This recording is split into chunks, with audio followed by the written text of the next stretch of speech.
This podcast is sponsored by BetterHelp. We may be a comic duo, but we take mental health very serious. BetterHelp is the world's largest therapy service and is completely online. BetterHelp is a network with over 30,000 licensed and experienced therapists who can help you with a wide range of issues. To get started, answer a few questions, and BetterHelp can match you with the right therapist from their network. You can message your therapist at any time and schedule live sessions when it's convenient for you. If your therapist isn't the right fit for any reason, you can switch to a new therapist at no additional charge. With BetterHelp, you get the same professionalism and quality you expect from in-office therapy, but with a therapist who is custom-picked for you, more scheduling flexibility, and at a more affordable price. Get 10% off your first month at betterhelp.com/amp. That's BetterHelp, HELP.com/amp.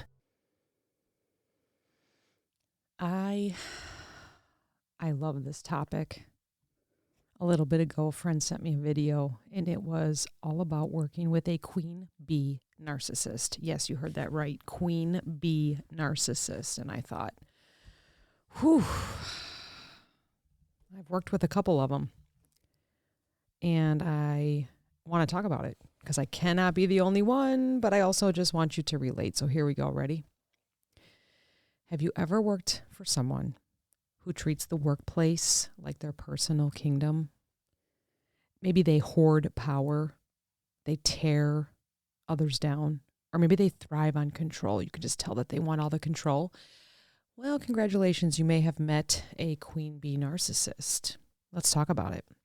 So the telltale sign, the tale of a Queen Bee Narcissist is that they hoard power. They don't mentor. They don't uplift others. They sabotage and keep all opportunities for themselves. They act like they're the ones that fixed everything. Oh, it was so terrible. Thank goodness I was here. Oh, it's so terrible. Thank goodness I fixed it. They belittle or exclude others. They make sure you never feel as important as they do. You should expect subtle digs, maybe some undercutting comments, and we're going to talk about a few of those at the end here. This is a big one. Listen to this one. They create a culture of fear. People walk on eggshells around them because they're unpredictable, dismissive, or just plain mean. I have that in my notes. I just wrote that down because that's one day I just thought to myself, she's just plain mean. There's no other way around it. They don't take feedback well. They don't want to hear about it. If you challenge them, they see it as a threat, not a conversation, and they are right back at you, saying something else, blaming you, not even talking about the conversation. They will go around 180 and tell you what you're doing wrong. They take all of the blame off of themselves and all the feedback off of themselves, and then they go back to you. And they say, well, it's a completely different story, whatever they respond with. They play favorites. They love having inner circles and outsiders. Can you tell that I'm sarcastic tonight? Oh, the Queen Bee Narcissist drives me crazy. They keep people divided and compete for approval. Why do Queen Bee Narcissists thrive in leadership roles? This might be tough to hear. I have seen it. Narcissists often climb the ladder because they're confident, outward, maybe not inward. They're confident, they're strategic, and they're manipulative. So they know how to look good to upper management, but they treat the team like absolute dirt. Many companies reward aggressive leadership styles, mistaking fear-based tactics for strong leadership. They eliminate their threats. If you outshine them, they will find a way to push you out or take credit for your work or absolutely sabotage everything. I've been in that.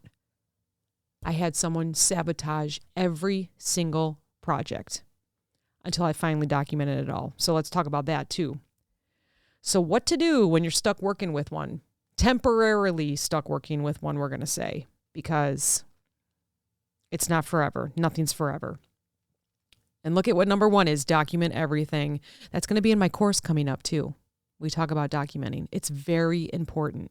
Keep records of any unfair treatment, any micromanaging, any gaslighting. Write down exactly what was said, done. Get a date, get a time, get a place, get any witnesses. You don't have to ask the witnesses. You can just write down the witnesses if something was heard. It's very important to document everything. If they are a texter or a phone caller and it's a business, get it in email. Have everything through email. So all you have to do is just forward it on to your boss, who hopefully will listen, or forward it on to HR when you finally have had enough. Number 1 is document. Number 2, avoid direct confrontations. Narcissists don't respond well to criticism. Instead, use neutral, professional responses that don't give them fuel. So just stick with the facts. Here's what I'm doing. Don't show any weakness in what you're doing. Be assertive in what you tell them that you're doing. It says to find allies. So I underline this with a question mark because sometimes it only may be your battle. And I talk about that in my course too. It says in my notes to find allies. If others are dealing with the same thing, create a support system. But sometimes that just causes a lot of gossip, a lot of maybe even more stress on the team, because then everyone knows and it kind of heightens the stressful situation. If you're comfortable finding some work friends that you can create a support system with, I absolutely say go for it. But also know that sometimes it's your battle and you may be the only one that's seeing it, or you may be the only one that it's happening to. It doesn't mean it's not happening. It means it's happening, but just to you. So you don't need to prove it to anybody else. Just keep documenting, avoiding direct confrontations. Okay. Manage up. Learn how to communicate in ways that work for their ego while protecting yourself. Again, we're going to go through a couple of scenarios. And then sadly, plan your exit strategy. If it is affecting your mental health, which is the whole point of this podcast, if it's affecting your physical and mental health, it's probably time to start looking for a more positive environment without a Queen Bee Narcissist. Sadly, right? So how do you set boundaries and keep your sanity? You have to detach emotionally. Accept that they won't change, because no one really changes, right? And stop expecting fairness. Kind of like how they say heads down, do your work. But emotionally, this is kind of, don't let them bother you, because it's your reaction, right? They want to see a reaction from you. Don't answer your phone. Don't answer the text messages if it really has nothing to do with the task at hand.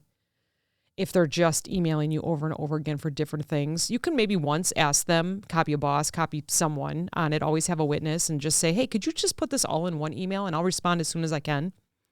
That's it. Don't overshare anything with them. They will use it against you. You say anything about personal, they're going to bring it up. Anything you say will be used against you. I can almost guarantee it after having the experience that I've had with a Queen Bee Narcissist. They will absolutely bring it up.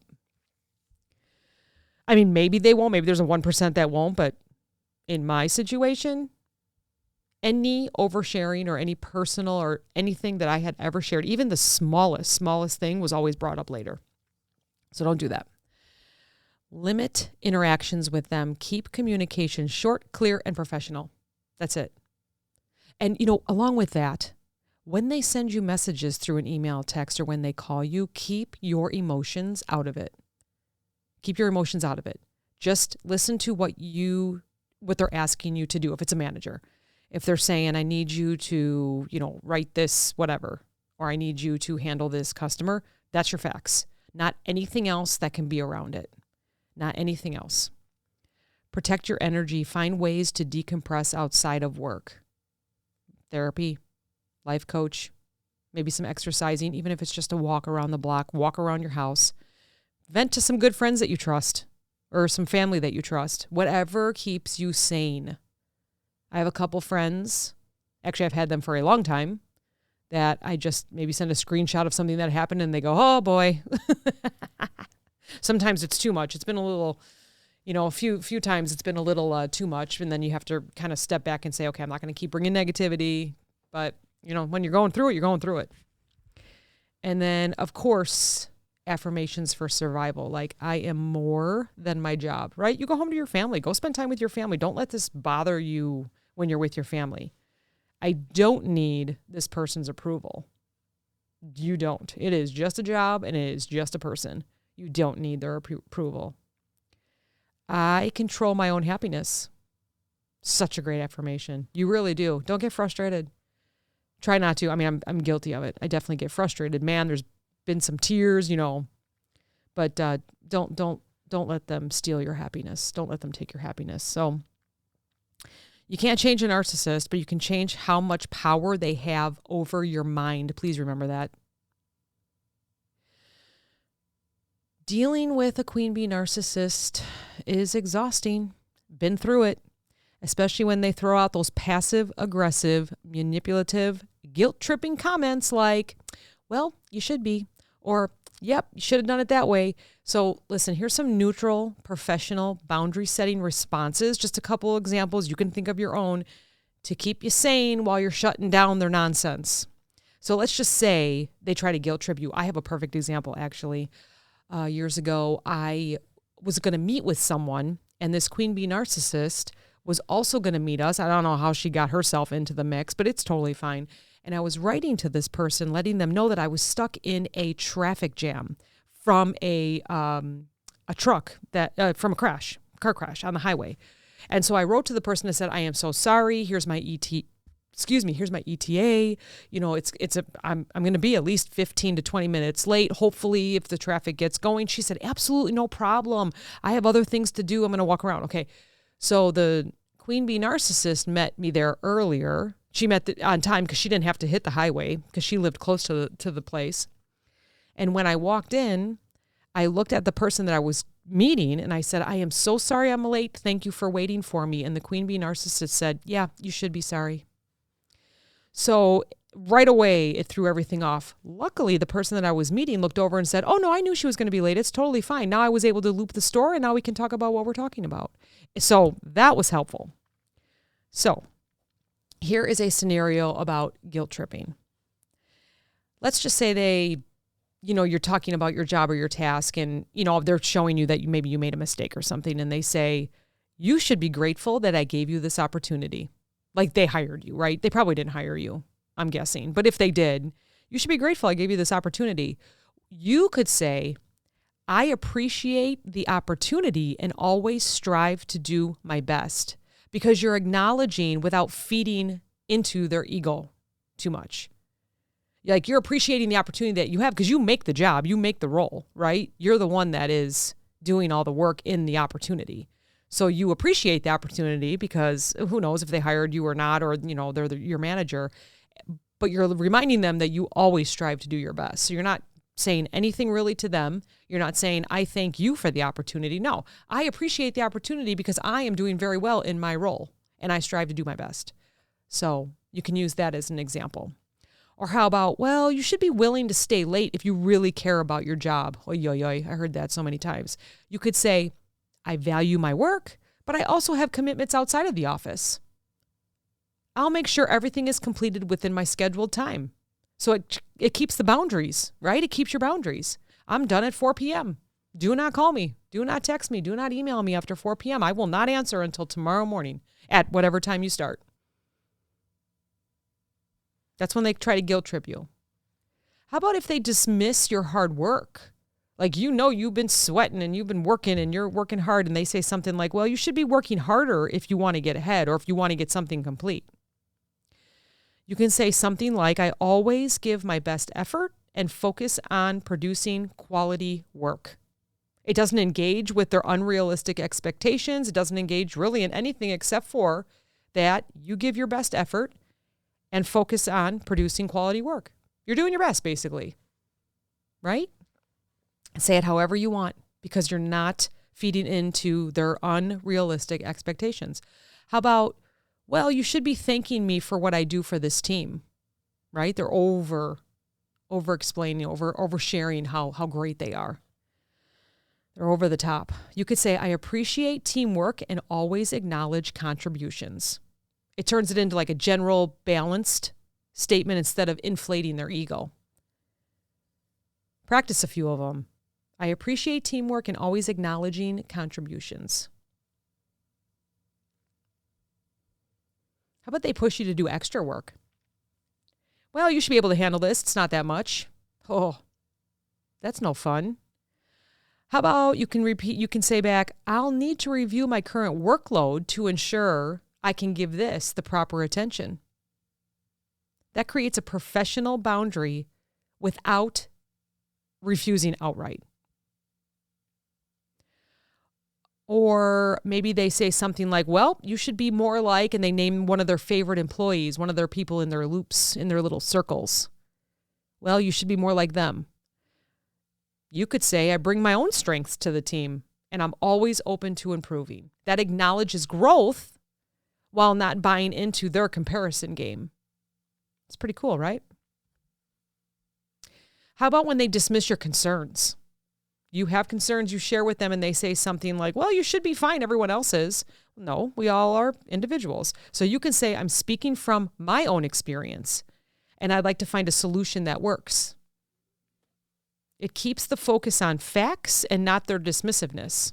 Like you're seeing something and you're speaking on your own experience. You don't care about anybody else or what, if everyone else is fine. You'd like to find the solution that works because you are solution driven, especially if you're listening to this episode. How about they say something like, well, you should be able to handle criticism better, or you should be able to handle correction better. You can say, I'm open to constructive feedback when it's delivered in a way that helps me improve. It's all about the approach, right? It just shuts down their mean-spirited comments while keeping professionalism. I'm open to constructive feedback when it's delivered in a way that helps me improve. Because I can almost guarantee that their delivery on things that they say is not professional. And it shows emotion, even though we don't put emotion to text, right? We know that. All right, so narcissists love control and emotional reactions from you. So the best way to handle them is keep your responses neutral and professional. Don't tell them anything personal. Don't justify or over-explain yourself. They will use it against you. Just keep to the facts. Here's what I'm doing. Here's the times. Here's the facts. Here's the goal. Here's the task, whatever it is. And then set firm boundaries while staying composed. I stopped responding to someone one time because I was like, man, we're done. Shut it down. Done. That's how much I had my boss's approval. And I went, oh, I'm done with this person. I didn't need the person. Like we weren't doing anything together. They were just somehow always in my way. So yeah. Set firm boundaries. So this is really neat. And I love some of the TikToks that are out there. If they keep pushing you, even because they're just not, you know what happens is, and this is just my experience, you start to set those boundaries. You start to under-justify basically or under-explain things, or you keep your responses neutral and professional, and they actually will keep pushing. Because they want a reaction from you. They want to keep trying to, I guess what they say, push your buttons, right? They try to really get that reaction from you. So if you look this up, we won't discuss it too long here because I like to keep these episodes short. But if they keep pushing, there's actually something called the gray rock. So you gray rock them. That means that you give boring, unreactive responses until they move on to something else. Or someone else. And then hopefully that person can do the same. And basically it's just a losing battle for them. So it's called gray rock. You gray rock them. You stay boring. You give boring, unreactive responses. Now you're still professional. If they ask for something, you're going to give it to them because you know the answer. So you can share an answer, but you can keep it very short and to the point.